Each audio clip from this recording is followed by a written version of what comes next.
Working! It's always surprising when we go live, isn't it? It's always like, whoa! KHOP88, episode number 70 something. I think 72. 72. 71, maybe? Right. 71.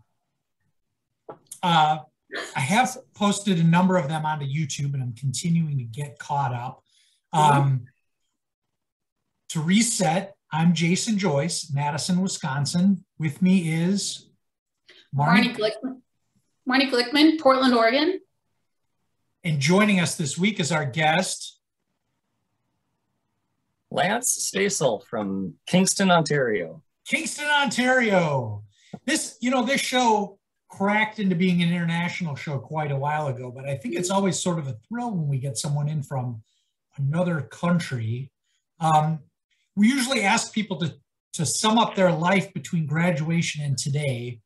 Maybe we'll just start with how long have you lived in Canada, Lance, and what possessed you to move there? What got me here? So I have been in Kingston, Ontario for off and on since 2006. I've been here so since 2006 with a short stint back in Minneapolis from 2010 to 2013. So I met my wife, who is from Kingston. She was on a teaching stint in the Twin Cities, and she was starting to prepare to go back to Canada, and we met on a volleyball team, a recreational volleyball team, and at the YWCA of all places. But I just got to know her over the course of playing the games, and we started dating. We actually did a little bit of long distance dating, but eventually she came back again.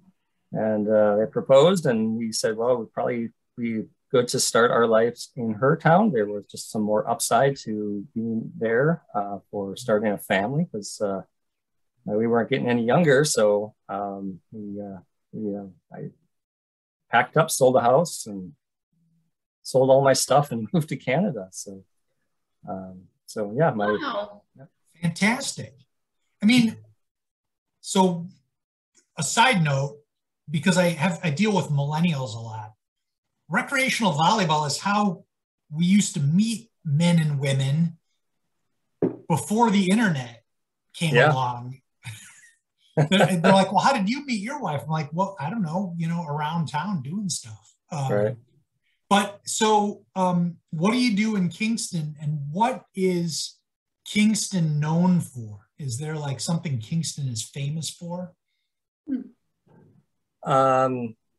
Kingston is been around for a long time. It was one of the first settlements of the Canadian, which is now Canada. There was a fort here called Fort Frontenac.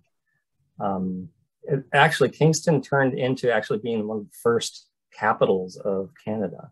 It was a short-lived stint for about 3 years, but they had their first prime minister was here. So it's a smaller town, about 125,000 people.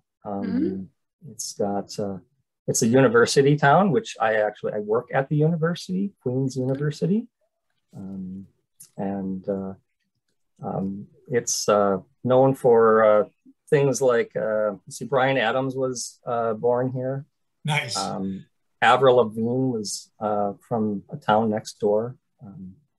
Dan Aykroyd has a home here, just north of the town.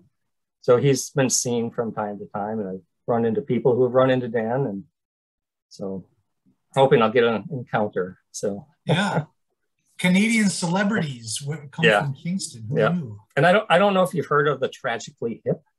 Yes. Yeah. So they're a Kingston band. Oh, really?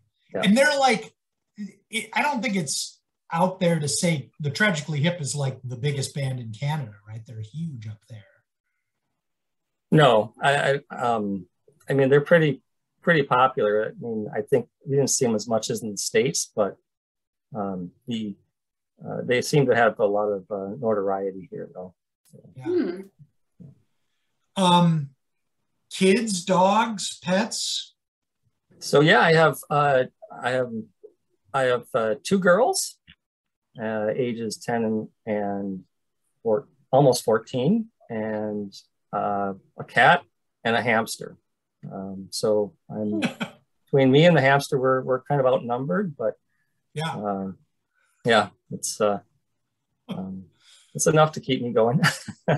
Yes, definitely. Yeah, that's cool. Those little girls are not so little anymore, right? And they're probably taking their priorities and their hobbies and their activities are starting to take over more and more of your time, I guess.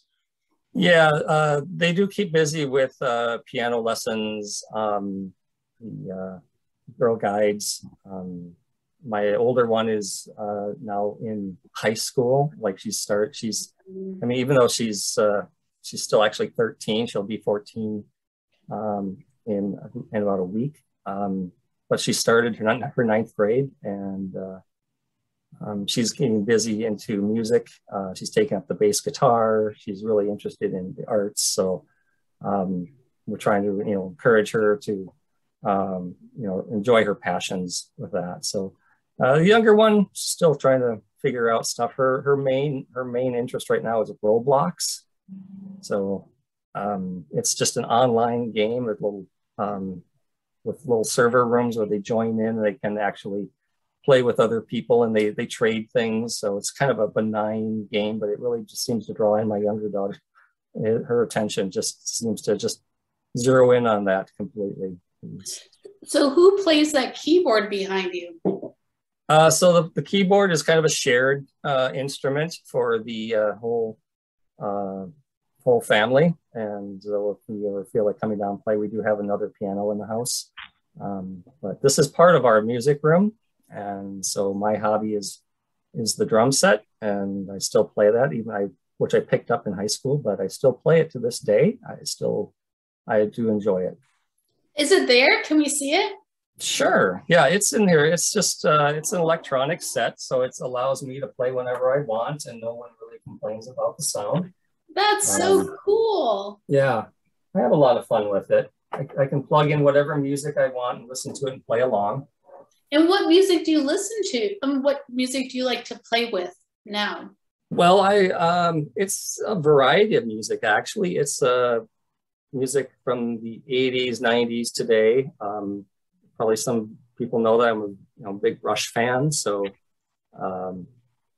I like to play a lot of their music, or try to play the music of Neil Peart. You're being subtle. Rest in peace. Yeah. I did not know you were a Rush fan, but I just met you today. How big of a Rush fan are you? Well, I've been to every concert since 85.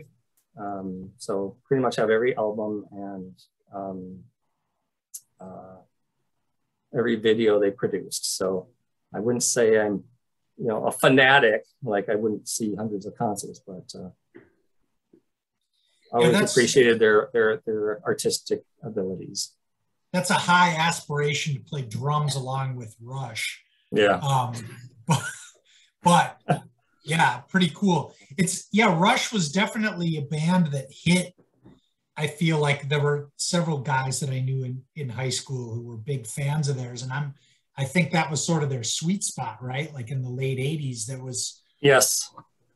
Yeah, there was a group of us. I do remember back, I think it was 85 or 86. It was the Power Windows tour. And Brian Fields got tickets to Rush. And I don't remember who all went, but I want to say it was me, Brian, Russell Moser. There was someone else, but we all crammed into Brian Fields' mom's Bronco and drove down to the St. Paul Civic Center. And we got floor seats, and we watched the show, standing on the seats, the whole concert. Okay, as a mom, I have to ask, so Calliope, my teen was like, I want to go to my first concert. And so where was the mom? Do you think the mom was in the parking lot, like reading a book? Nope, she was not. She just said, here, Brian, here's the keys. Go have fun. Oh, okay. Yeah. Yeah, once we were old enough to drive, we didn't have to worry about our parents too much. And it's cool that, like, these are some touchstones that we've had on the show. People talk about hitting concerts and how big of a deal that was when we were teenagers to go to the Met or the St. Paul Civic Center, Roy Wilkins or the Orpheum or whatever to see shows. Was that Rush concert your first big like arena concert, or had you been to things before that? My first actual big concert would have been Genesis in '84. Nice. That is very cool. We were in like junior high school though. Yes. Yeah. Who did you go to Genesis with? Actually, Chris Bjork was with me at that concert. Okay.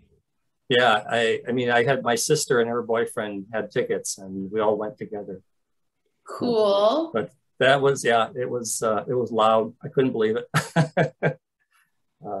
Yeah, that's great. Yeah.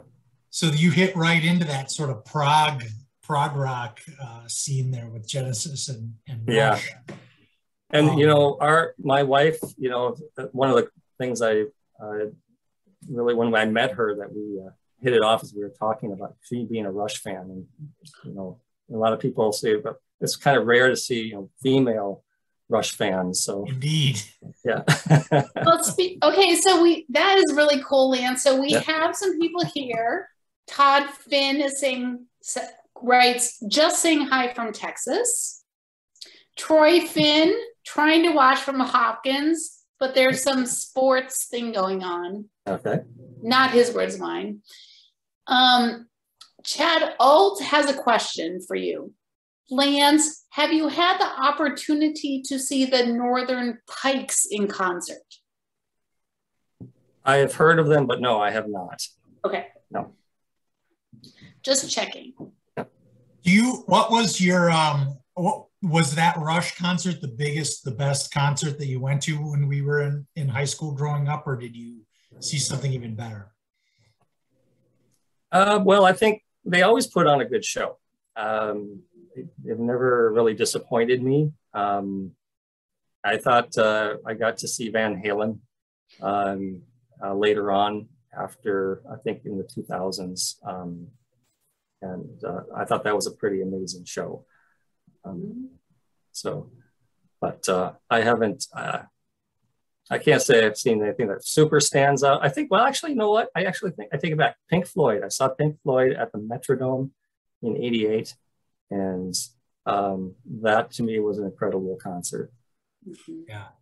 The one thing I just remember is that in the beginning of the show, an announcer came on and said, "No smoking is allowed in the stadium," and everyone just booed. It was and when the show ended and the lights came up, there was this huge brown cloud in the middle of the Metrodome. I could barely see the stage. Yeah, it was that bad. But it was that, to me, I actually think that was probably one of the best concerts I've ever seen. That's great. The Metrodome was not a great place sound-wise, as I remember. But I went to that concert it was Bob Dylan, and at that time, Bob Dylan's band was Tom Petty and the Heartbreakers, and the Grateful Dead. And I don't remember what year that was. If that was, if that was when we were still in high school, or just at the end of high school, or maybe even a year after we were in high school. And that was, again, like a whole, I think when they said no smoking in the Metrodome, it was more like a collective, you know, laughter than, right. Like, really? Yeah, for Grateful Dead. Yeah. I have to say, my best concert I ever went to, I saw Pink Floyd play The Wall at the Wall. Oh, the Berlin Wall? Awesome. The Berlin Wall? Wow. Man. But anyway, so was that before the fall of communism, Marnie? Well, yes. I was an exchange student in Yugoslavia and saw The Wall at the Wall. But this is all about Lance. Okay, so Lance. We're gonna bookmark that for another time, though. Yeah. For sure. Okay, it's really cool. So what do you do there in Canada for your work? So I work in the admissions department. I work as a data research analyst. So my job is to put together the numbers for the university for their undergraduate students coming in, their status of where they are in the admissions cycle. So I help with enrollment planning. Working with checking, approving for making approvals for applications. I don't actually make the approvals. I process them and I make sure the applicants meet the marks, and then report the statistics on that information. And did you want to work in academia, or did this kind of work fall in your lap somehow? It was more fell in my lap, actually. So I've actually, after HOP88, I went to Mankato State for finance and accounting. And I worked in like the mortgage banking for about 4 years. And I really felt like it was too repetitive, lack of opportunity. But that's when a lot of that's when the IT boom started happening around 95, 96. And so I actually went back to school for computer and networking technology. And I did computer technology support for about 22 years. And during that time, I kind of worked my way into systems administration. And part of that was working with ERP systems and learning about the back-end data and the databases. So I started getting more interested in the data reporting. And so I'm kind of on my third transition, so to speak, into more of business intelligence and data reporting. So Lance, did you have a job in high school? I did. I worked a couple of jobs, places, and I'm not sure where you guys grew up, but I was in Glen Lake. Okay. And I worked, my first job was at Driscoll's New Market. As they call them carryouts or bag boys. That was my first job. And I tell you, you were kind of the lowest of the low there. You know, you worked hard, you stood on your feet all day, and you didn't get a lot of respect. So that was my first opportunity to work, because there were just things I wanted to buy. And I was getting, wanted to buy a computer and skis and drums, and I was ending up borrowing from my dad. So I better start working to pay these off. Yeah. Lance, I had that job at Driscoll's too, but my tenure there only lasted about 3 shifts, maybe. Really? 1 week or 1.5. Yeah, I was not cut out for that job. Yeah. We probably ran into each other there. And we may have been there at the same time. Yeah. Yeah, there was like people like Ross Monroe, Marty Jarvis, sure, Jim Johnson. Yep. There were a lot of people we knew that were working there. Yeah, it was a great idea in theory. Yeah. But yeah, much for the same reason. It was like I needed my own money at that point, and but yeah, it was rough. Part of the problem too is that I had to.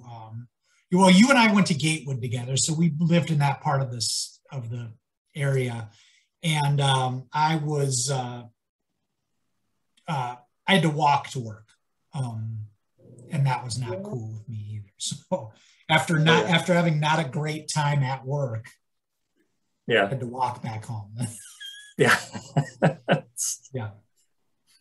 Did you have any other jobs in high school, or did you work there for? Yeah, I worked after Driscoll's. I went to 7 High. What's that? Yeah. So 7 High down on 101 and Highway 7. There was a shopping mall that it had like a Ben Franklin and the lawn ski store and lawn shop, and it was all owned by the same company. And I was kind of this, I don't know, they call it like a gopher boy, like a chores, just any, you know, like an assistant to the manager to do things like minor cleanup, you know, keep the bags for the cashiers filled and, you know, things like that. So I did that pretty much kind of through the rest of my high school. Was that better than Driscoll's? It was, you know, even though I was making, you know, about 70 cents an hour less. So like it was like, I was taking a huge cut in pay, like from $4 an hour to like $3.35. It was such better work. I mean, you could work, you know, you didn't have to wear a uniform, and you know, you could chat with people. And so if you didn't want to be seen in the manager, you could find places to hide. Yeah. Where would you hide? Well, I would just actually pretend to go out and I need to go collect carts and stuff. And so you just wander around the mall, you know? Okay, that's cool. I get it. Okay, so now we're delving back into the 1980s. Was there a teacher in the 80s that had an influence on you, positive or negative? You know, I can't really think of anyone that had a big influence on me. Okay. You know, there are a lot of teachers that, you know, it was kind of like, yeah, I like you, but you weren't, you know, the be all end all of my education. So there were some names though that, I mean, that kind of stood out, like in West Junior High, there was Ann Kurtz, the social studies teacher. I had in Spanish, I had in high school, I had Senora Meyer, or no, Senora Meyer. Yeah.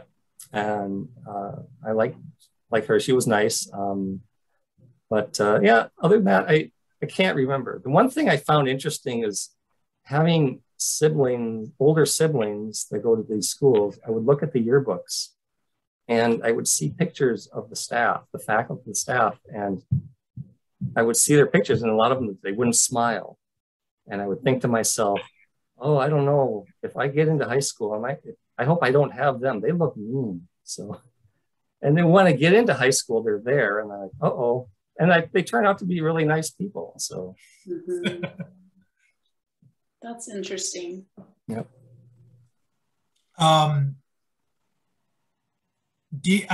Seeing as how, well, I guess the first question I had about your where you work now is there a difference between a Canadian university and American university? Like, is it culturally similar? Are there big differences?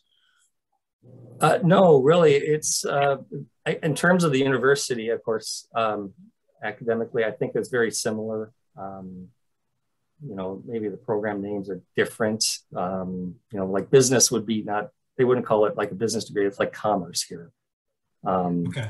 But no, I mean, when it comes to living in Canada, really, you know, there's a lot of cultural similarities, right? It's just, the two countries are very, very similar. They have, you know, of course, their government's different. But, you know, kind of living the day-to-day life, you feel like it's very similar. It has, you know, it has a lot, the country has a lot going for it, you know. I mean, you just don't see you just don't see the stuff going on like you do in the States these days. And, you know, one interesting fact. What? You're being subtle. Like what? Okay. Yeah. So elections, like, you would think like the US is probably constantly in election mode, whereas in Canada, when they call a federal election, it only lasts about 6 weeks. Yes. Yeah. I like that. That's cool. I would vote that. If I was president, I'd be like 6 weeks, you all get the same amount of ads, done. Yeah. Yep. They call an election, the signs go up, the parliament representatives come around, they canvass their area, and they'll have a debate, and that's it. You know, then it's back to work. So. Yeah, definitely. So do you work on campus, and do you mix in with sort of you know, like when you go out for lunch, do you mix in with the student population? Is that an aspect of your job that you enjoy?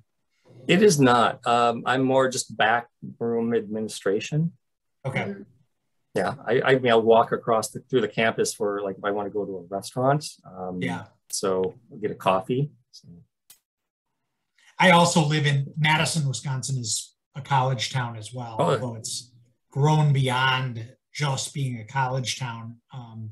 But still, it's very much like that. And if I make certain decisions in my week of where I'm going to be, that means I'm going to be among college students for a while that day. And it's mixed blessings. I usually like it. I like the energy of the being around younger people sometimes. But yeah, it's also like, get out of my way, you know. Oh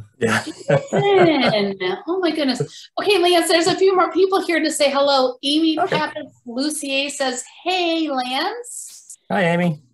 Tony Serrano says, the 7 High Arcade was the best. Yes. Is that true? Was it like a video arcade? I'm from Golden Valley, so what do I know? I don't know. I did frequent it as a kid before I actually worked at 7 High. I do remember going there, but I always thought the arcade at the Ridgedale Mall was better. Was it Aladdin? Was it Aladdin's? Yeah. Yeah. Interesting. I spent some time at that Ridgedale Mall arcade. Hey, Lance, before we went live, you mentioned something which I wanted to bring up, which is that your homeroom teacher was Brad Norla. Is that true? Yes, it was. Yeah. And so you had the S's? Yes. And do you remember anything about Brad or the art room? I do remember a lot of artwork around the room. Okay. I do remember the fact that we had to have donut day. Like, I don't know, everyone was assigned every Friday, like somebody was assigned to get donuts or treats. What? Friday, yeah. And wow, we didn't have that. Yeah. No. And I do remember, I think a couple of times I would forget and I would have to run down to McRoyals and buy like 18 donuts. Wait a second. Yeah. McRoyals, was that the name of our cafe? Yeah. Yeah. And they sold, okay, Lance, so you forgot your donuts and you're like, oh my God, I'm just running to the cafeteria. And you said, I need a dozen? Yeah. I can't remember how many exactly, but yeah, you know, the people behind the counter was kind of giving me a strange look. Really? You want that many? Wow. Like, yeah, I need that many. I remember those donuts. Yeah. They had sort of a plasticky chocolate, you know, frosting. Yeah. I think I had a cheeseburger and fried pretty much every day for those years from in high school. There was some chatter about this on Facebook because Jim Warndorf posted his old yearbook, black and white film photos. And the most striking ones were of the lunch trays, I thought. So people were sort of chatting about. And there was also a shot of the menu board behind the counter at McRoyals with the prices on there. And people were and coffee. Yeah. But McRoyals, I didn't remember that part. That is so cool. So you had Brad. So Brad is coming, you guys. Everyone, Brad is booked. Are you ready? Yeah. Are you ready for the lineup, everyone? Yeah, bring it. Yeah, what else do we have on the lineup? Next week, this is episode 71, Lance. Next week, Wendy White McDougall. November 2nd, Dan Trockman and Dean Olafson. Dan, for a while, was a teacher at Hopkins High, which is cool. October 9th, our special correspondent, Eric Haugen, comes back with the baseball team. November 16th, Brad. By the way, we have a lot of dudes from the baseball team lined up for that show. That's going to be big. It's going to be like the hockey show, like a lot of faces. That's cool. And then November 16th, Brad Norla, the art teacher. December 14th, the band, which is trying to rival every sports team ever. There might be like 20 people. We should get a lot of bandies for that. Yeah. For sure. And then I'm really excited. I'm about to book Dr. Kim Kaffingst. Whoa. I was like, it's been a little bit hard to book women Don't Be Shy people, but their names change sometimes. But I'm like, Kim Cappings has such a cool name. I bet she didn't change her name. And she didn't. She might be the smartest person we went to high school with. Yeah, I know. So she is a professor at University of Utah. It's going to be really amazing. Yeah. What else was well, we covered hobbies, drums. Do you have any, is there something that you picked up during the pandemic aside from drumming? The other question I was going to ask you about the drums, of course, and noting that one of your daughters has picked up the bass guitar, is that you're on your way to forming a family band there. I don't know if there have been discussions. Drops. Yeah, right. Or the Partridge Family. I don't know. Yes. I try to get family gatherings to play. It's kind of like a Bad News Bears thing, but we try. It just never really works out. I mean, you've got the bass section, the rhythm section is down, nailed. I relate. Yeah. That's the hardest part when you're starting a band. We need a bass player and a drummer. That's the hardest part. Yeah, it's and the singing. That's why I play drums, because I can't sing to save my life. I see. Yeah. But, no, it's living here in the Great White North. It's definitely it's interesting. It's fun. It's beautiful. So I invite anyone to come up and see and check out Canada. It's really worthwhile to do that. That's so cool. I think it's just good that you try to, if you get an experience to live outside of your where you grew up, another country. I got to see India as part of my honeymoon. Oh wow! And so being there was quite an eye opener. Yeah, that's true. If you could go to one country on a trip next week, all expenses paid, where would you go? I'd probably go to Australia. We've talked about so much, my wife and I, she's been there, but she wants to go back so badly. And I want to see what it's like. So it's just to be a really neat thing to be there. Yeah, that's getting some value out of that all expenses paid trip too. That's a good. Yeah. Yep. That's right. First class, I hope. Yeah. Right. For sure. Yeah. Well, that's cool. Mm-hmm. Yeah. Well, thanks for joining us tonight. Thanks for weighing in from the Great White Northlands.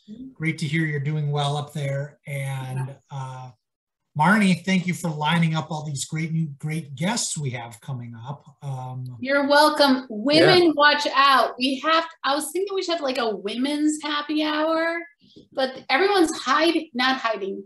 Your married names are not going to fool us. We're going to convince you to go on. I think at this point we need to go. We're going to do some outreach to hit the women who said no to us early on in the show, and they'll realize what an amazing experience KHOP88 is now by watching the YouTube videos, and now they'll say yes.